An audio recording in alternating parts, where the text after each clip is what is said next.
Hi, guys. It's Jeff Trapp here with the Jeff Trapp Podcast and the Tax Planning Pros. And I'm so glad you decided to join me today because we have breaking news. We're not here on our normal Wednesday.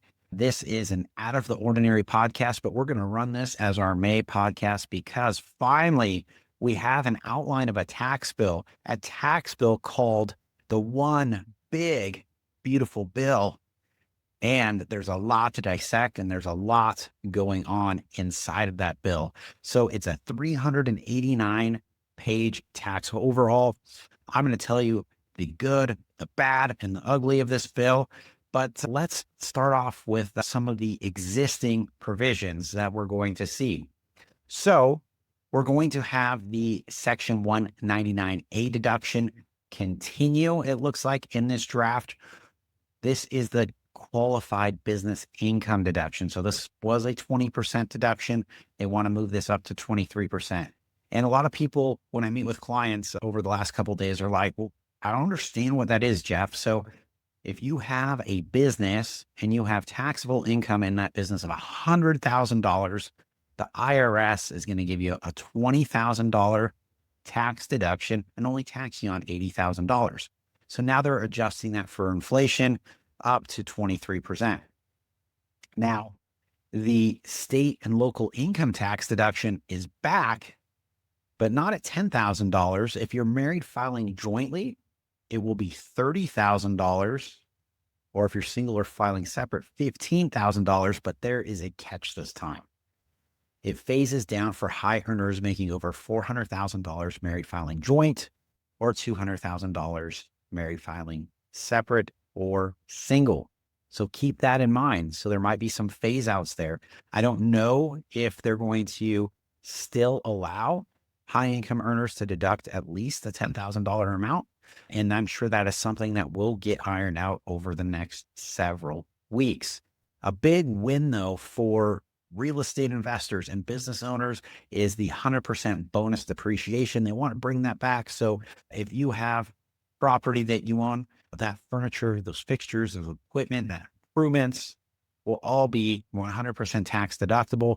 This is always also huge for, those folks that love their G-Wagons, those large heavy SUVs, those large trucks.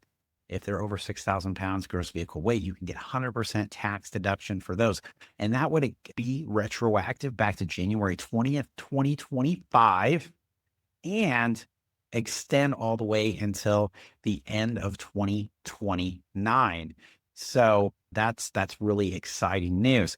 Another positive development is the reinstatement of the immediate expensing for domestic R&D.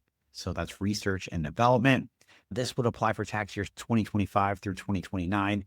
So this is a big deal for tech innovation and businesses that develop software or are developing different things that qualify for this credit. And then some other things to keep in mind. We've got some brand new provisions that have been introduced. The bill proposes terminating all 3 clean vehicle tax credits. 2 would go away in 2026 and the 3rd would go away in 2027. So if you're planning to purchase that electric vehicle, that Tesla, that Prius, those Hummers, you want to keep an eye on these timelines and maybe make those purchases before the end of the year, before those tax credits expire. And this is real. I couldn't believe it when I saw it in the bill. There is something called MAGA accounts. And as you know, President Donald Trump is the ultimate troll, and he is trolling some people here. But this is short for Money Account for Growth and Advancement. These would be tax advantage savings accounts for children under the age of 8. And there's no word yet on the mechanics of how this exactly would work. I do think this would kind of work hand in hand with maybe an extended child tax credit. And so we'll see what happens there.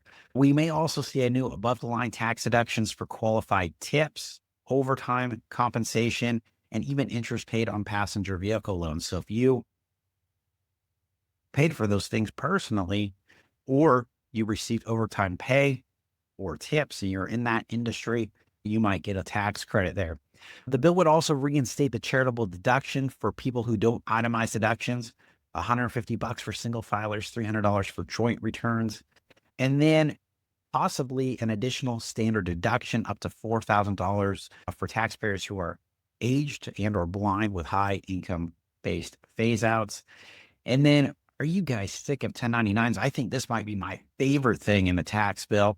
It would make those 1099 NECs a miscellaneous threshold right $600 to $2,000. Huge, huge win there, I think, for small business. Now, there's something that is in this bill that I don't really love for small business. And if you got one of those employee retention credits for your business, or they reimburse you for some payroll expenses, you got a nice large check from the IRS for that, the bill would allow the IRS to audit you for up to 9 years. And the reason behind this is because this program was rampant with so much fraud. There was really no oversight. I like to say there was a lot of employee retention credit mills out there that got this money for people, took a contingency fee, and no longer on business. We have clients that are coming to us, it seems like on a monthly basis, new clients, and they're like, hey, I was supposed to get X amount of dollars from the IRS and I can't get a hold of these guys. They're no longer in business. What do we do, Jeff?